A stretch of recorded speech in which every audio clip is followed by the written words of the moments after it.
Sebelumnya, Assalamualaikum warahmatullahi wabarakatuh.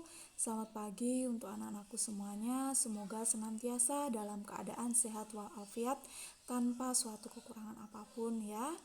Baiklah, langsung saja untuk pagi hari ini kita akan belajar bareng perihal konsep berduka dan kehilangan. Apa sih berduka itu? Nah, di sini sudah saya tuliskan, berduka itu adalah sebuah respon emosi yang muncul serta diekspresikan akibat adanya perasaan sedih, gelisah, cemas, sesak nafas, susah tidur, dan lain sebagainya. Di sini ada macam-macam berduka. Berduka diantisipasi adalah suatu kondisi dari respon kehilangan yang aktual ataupun yang dirasakan seseorang yang masih dalam batas normal. Berduka disfungsional adalah suatu kondisi dari respon kehilangan yang responnya dibesar-besarkan, hiperbola gitu ya ibaratnya. Kondisinya sering menjerumuskan ke tipikal, abnormal atau kesalahan atau bahkan kekacauan. Ini tuh kalau bisa diidentikan, dia itu berduka. Tapi caranya mengungkapkan berduka itu salah. Misal kayak kehilangan pacar terus menyayat-nyayat tangan seperti itu. Mungkin kalian juga menemukan teman kalian yang ada yang seperti itu ya. Itu berduka tapi disfungsional, kacau. Konsep berduka dan kehilangan.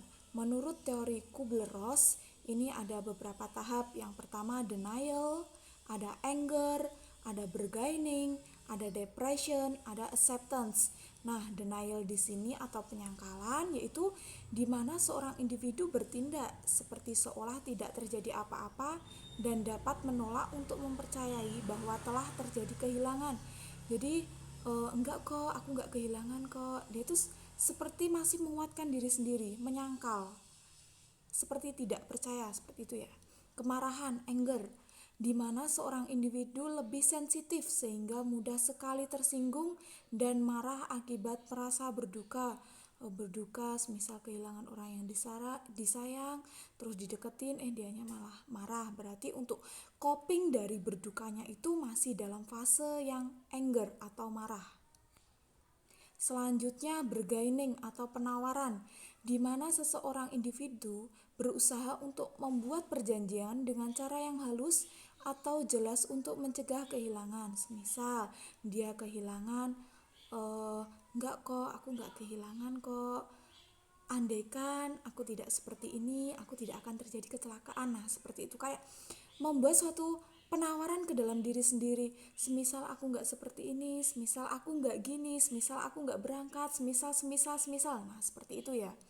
Selanjutnya fase depresi atau depression, di mana telah disadari dan timbul dampak nyata dari makna kehilangan tersebut. Tahap ini memberi kesempatan seseorang untuk berupaya melewati kehilangan dan mulai memecahkan masalah.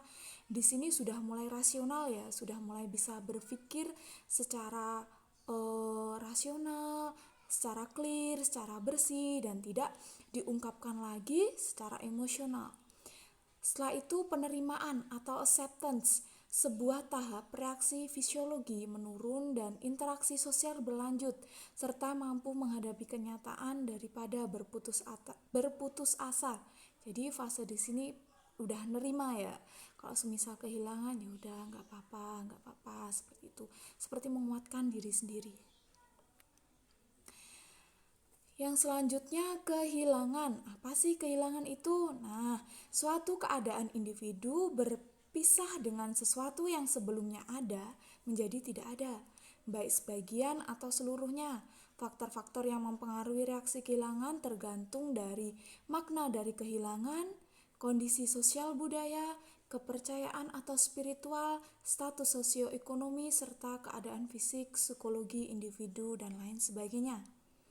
Tipe kehilangan ada actual loss, suatu keadaan mengalami kehilangan yang dapat dikenal atau diidentifikasi oleh orang lain, sama dengan individu yang mengalami kehilangan, misalnya kehilangan anggota badan, uang, pekerjaan, dan anggota keluarga.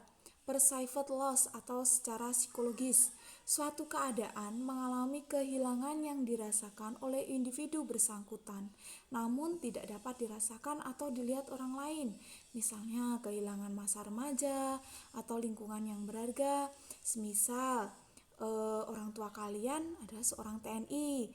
Nah, ini kan kalau bapaknya TNI semisal ya, untuk dituntut bekerja itu kan harus berpindah-pindah. Nah, seperti itu kan pasti ada fase di mana oh aku kehilangan lingkungan yang berharga nih, kehilangan teman-teman, harus pindah-pindah sekolah dan harus beradaptasi kembali. Yang ketiga, anticipatory loss. Suatu keadaan mengalami kehilangan yang diawali dengan perasaan yang terjadi sebelum kehilangan itu benar-benar terjadi. Misalnya, situasi yang terjadi pada keluarga dengan pasien menderita penyakit terminal. Penyakit terminal ini suatu penyakit yang sudah parah.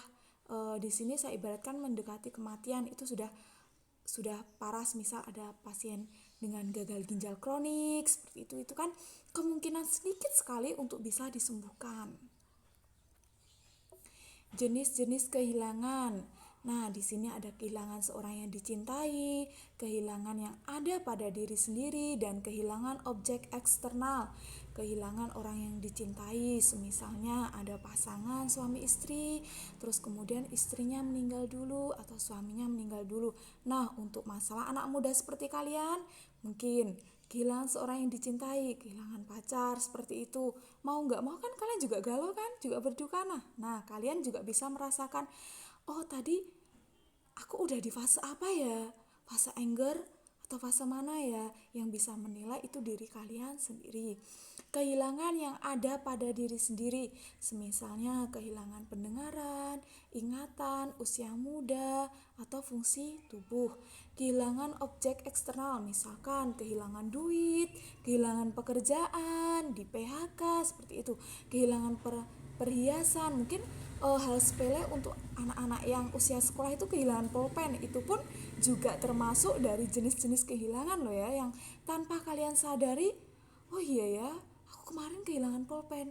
Terus bertanya-tanya ke diri sendiri, andaikan aku nggak duduk di situ, andaikan seperti itu kan mesti. Nah, selanjutnya kehilangan lingkungan yang sangat dikenal. Contohnya tadi berpindah dari kota ke daerah lain, terus prinsip transmigrasi, urbanisasi, seperti itu. Kehilangan kehidupan atau meninggal. Suatu kondisi kehilangan yang wujudnya mengalami mati, baik secara perasaan, pikiran, respon pada kegiatan, dan orang di sekitarnya sampai pada kematian yang sesungguhnya. Dampak berduka dan kehilangan. Pertama, untuk dampak di masa anak-anak. Dampak di masa ini mampu mengancam kemampuan untuk berkembang. Kadang akan timbul regresi serta rasa takut untuk ditinggalkan atau dibiarkan kesepian. Ada rasa penolakan. Yang kedua, dampak di masa remaja atau dewasa muda. Dampak di masa ini bisa menyebabkan disintegrasi dalam keluarga atau hancurnya keharmonisan keluarga, semisal ditinggal meninggal oleh ibunya atau bapaknya, seperti itu ya. Dampak di masa dewasa tua. Di masa ini berduka dan kehilangan, khususnya kematian pasangan hidup, dapat menjadi pukulan yang sangat berat dan menghilangkan semangat hidup orang yang ditinggalkan. Nah, anak-anak, demikian materi yang bisa saya sampaikan, simpel ya. Itu untuk prinsip berduka dan kehilangan itu sebenarnya kalian itu pun juga melewati, juga pernah merasakan fase-fase seperti itu. Baiklah, demikian materi yang bisa saya sampaikan.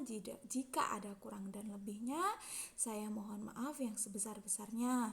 Tetap jaga kesehatan, cuci tangan, pakai masker kalau keluar rumah, dan tetap sehat. Oke? Jangan lupa tugasnya dikerjakan kalau ada tugas ya. Demikian, wassalamualaikum warahmatullahi wabarakatuh.